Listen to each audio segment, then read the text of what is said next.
This week, China's commercial launch sector moved closer to the public markets. NASA avoided deep budget cuts while accelerating its next flagship space telescope, and Starship version 3 took a major step towards operational readiness. My name is Connor, and welcome to another amazing episode of Spaceflight News.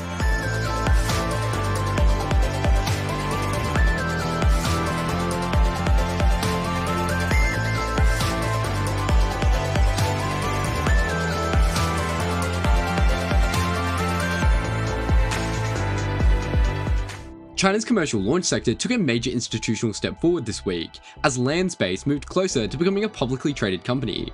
The startup, which recently carried out China's first ever attempt to recover an orbital class booster, had its IPO application accepted by the Shanghai Stock Exchange. The company is seeking to raise roughly $1 billion to scale reusable launch services, a move enabled by recently relaxed Chinese regulation for commercial rocket firms.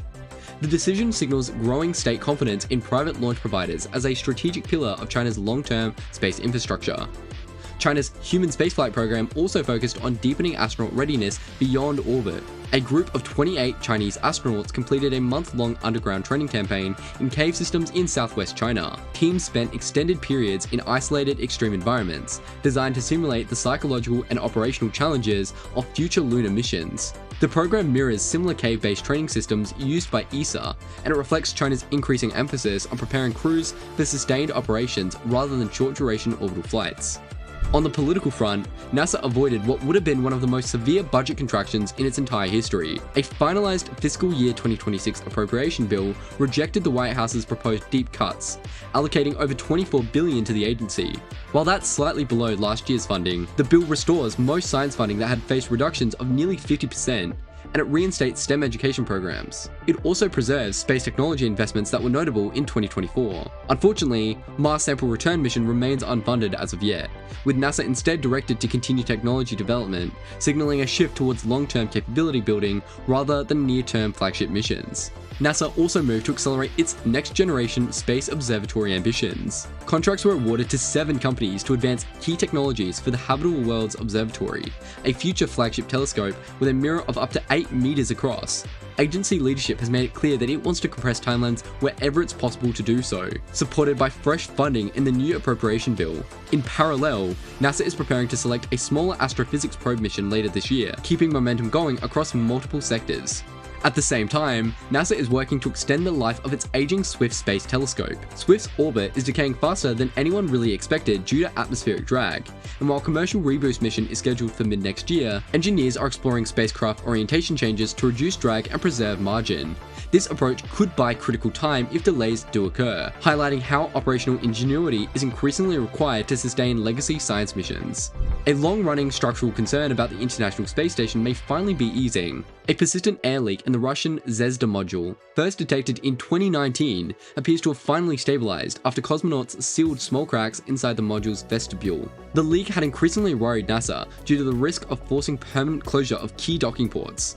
While continued monitoring is of course required, the stabilization reduces near-term risk to sustain operations.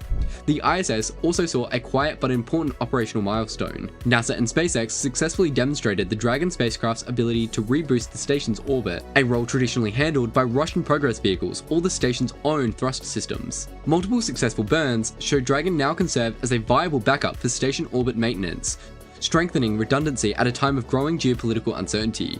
At the same time, NASA is evaluating the possibility of ending an ISS crew mission early due to an undisclosed medical concern affecting a crew member.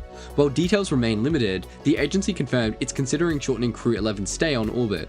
If it happens, it would mark the first time an ISS expedition has been cut short for medical reasons, underscoring how human factors continue to shape spaceflight just as much as engineering does. This week's progress focused squarely on finishing the version 3 launch system, rather than vehicle flights or visible testing. The key milestone was the installation of the final ship QD extension on the Pad 2 launch tower. With this piece in place, the tower can now interface fully with the upper stage for propellant loading, load tests, and future flights. Combined with earlier work, this effectively completes the ship's side tower hardware required for the version 3 operations. The Pad 2 tower arm also moved closer to operational status. New bumper sections were installed at the end of the arms, likely to reduce risk during the early catch attempts. and the arms moved under their own power for the first time, following installation of the larger actuators. These changes point to a design optimization for higher loads and repeated use, not one-off tests. On the ground system side, a tri-vent system was installed on Tower 2, indicating preparations for flight-like propellant chill-down and loading operations. At the orbital launch mount, clamp arm doors were staged and installed, while the final methane pump motor was added to the pump farm, clearing a major blocker for future propellant tests. On the other hand, vehicle progress remains more measured. Ship 39, expected to be the first version 3 upper stage to test, may be delayed slightly as SpaceX modifies the cryogenic test stand to be better matched to the new structural requirements. Forward flaps and fully tiled aft flaps associated with Ship 39 appeared at the production site, while Booster 19 showed no visible external updates. Over at Macy's, test site preparations continue for structural compression testing of the Booster 18.3 test tank with the new hot stage truss. This was a consolidation week. SpaceX is finishing the infrastructure and validation work needed to move Starship version 3 from experimentation hardware towards a repeatable launch system. And now onto launches this week. Launch activity was light this week, with 2 Starlink missions carried out by SpaceX on January 4th and January 9th, both launching from Cape Canaveral. The 2 missions deployed a combined 58 Starlink satellites into low Earth orbit. While routine, these launches reflect the sustained operational tempo required to maintain and expand mega constellations, reinforcing Starlink as a continuously evolving piece of orbital infrastructure, rather than a one-time deployment effort. This week was not just about dramatic milestones, but about systems quietly locking into place, from budgets and stations to launch towers and constellations. These are the kind of weeks that rarely make history, but ultimately decide how fast humanity moves outwards from Earth.